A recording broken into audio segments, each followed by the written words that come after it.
आप देखिए गौ माता, ये गौ माता के कारण ही ये पृथ्वी टिकी हुई है। जिस दिन गौ माता इस पृथ्वी पर नहीं रहेगी प्रलय आ जाएगा। गोभीर विप्रेश्च वेदेश्च सती भी सत्यवाद भी और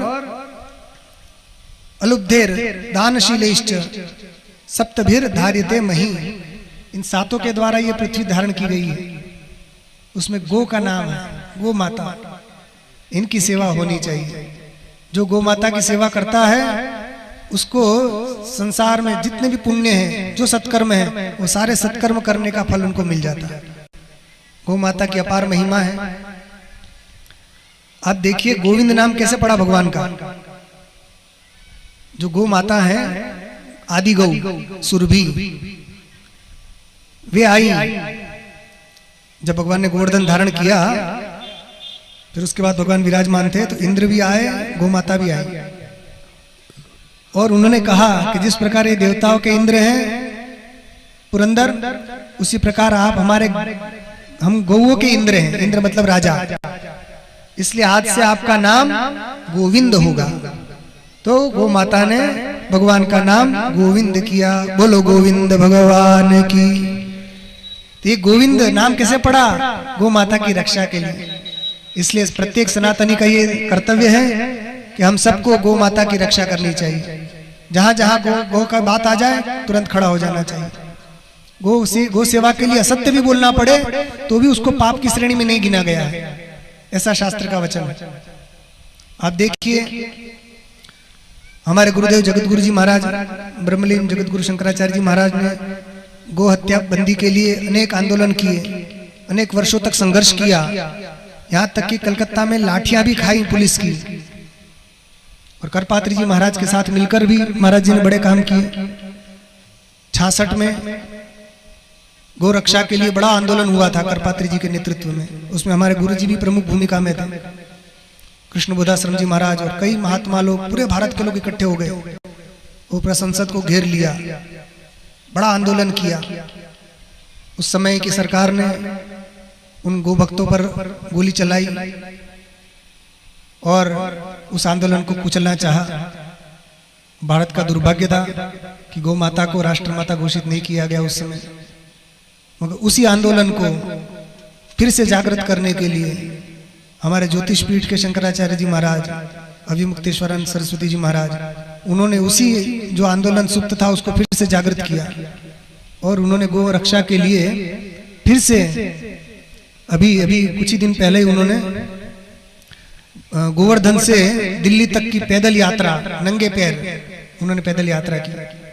क्योंकि गौ माता को राष्ट्र माता घोषित किया जाए, इस मांग को लेकर गौ माता राष्ट्र माता घोषित हो और गौ हत्या यदि कोई भी करता है उसको कठोर से कठोर दंड मिलना चाहिए।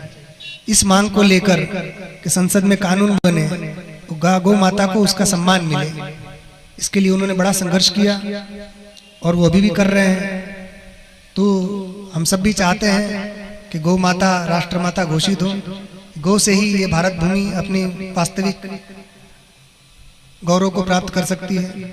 यहाँ उपस्थित लोगों में से कौन कौन चाहता है कि गौ माता हमारी राष्ट्र माता घोषित हो? हाथ ऊपर करो। वाह, तो सब लोग बोलिए गौ माता राष्ट्र माता, गौ माता, गौ माता, गौ माता। आवाज नहीं आ रही? राष्ट्र माता बोलना है, राष्ट्र माता घोषित हो। ठीक है, गौ माता राष्ट्र माता घोषित हो। हम बोलेंगे गौ माता, आपको बोलना है राष्ट्र माता घोषित हो। ठीक है, गौ माता, गौ माता, गौ माता। तो इस प्रत्येक सनातनी का ये धर्म है कि गौ माता राष्ट्र माता हो। क्योंकि हमारे वेद कहते हैं कि गावो विश्वस्य मातरः, गाय केवल भारत की नहीं सारे विश्व की माता है। वो कोई भेद करती है? आप संसार में देखिए, गाय ने कभी कहा कि मैं हिंदू को दूध पिलाऊंगी अच्छा वाला, मुसलमान को नहीं पिलाऊंगी, ईसाई को नहीं पिलाऊंगी, ऐसा कहती है?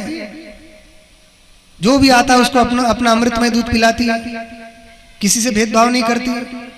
क्यों उसको काटा जा रहा है? क्यों उसके साथ अन्याय हो रहा है? गो माता को राष्ट्रमाता का दर्जा मिलना ही चाहिए। जब राष्ट्रमाता घोषित हो जाएंगी तो कम से कम उनका वध तो रुक जाएगा कम से कम। और प्रत्येक हिंदू अपने घर में एक एक गौ माता को पालन करे। वो नहीं कर सकता है तो जहाँ गौ माता की सेवा हो रही हो वहीं जाकर अपना कुछ अनुदान करें ताकि उनकी सेवा हो पाए। उसी से मनुष्य जन्म हमारा सफल होगा। हमारे परमहंसी से भी कई लोगों ने इस आंदोलन के समर्थन में पैदल यात्रा निकाली थी, परमहंसी से लेकर गोटे गांव के राम मंदिर तक। कौन से मंदिर तक? ठाकुर बाबा मंदिर तक सब लोग पैदल चल के आए थे, सैकड़ों लोग। तो हमें जागृत होना पड़ेगा। जब जागृत होंगे तभी सरकार हमारी बात सुनेगी। अब तो हिंदुओं की सरकार है, हिंदू की सरकार मानी जाती है ना, तो कौन रोक रहा है भैया? अब तो घोषित कर दो। अन्य सरकारों से तो अपेक्षा नहीं की जाती है कि भैया तुम हमारा काम करोगे, मगर ये तो हमारी सरकार है, हिंदुओं की सरकार है, तो भैया घोषित कर दो। क्या जाता है? गौ माता को राष्ट्रमाता घोषित कर दो। गौ माता का भी आशीर्वाद मिलेगा और देश की जनता का भी आशीर्वाद मिलेगा और चुनाव में फिर से आप जीत के आओगे।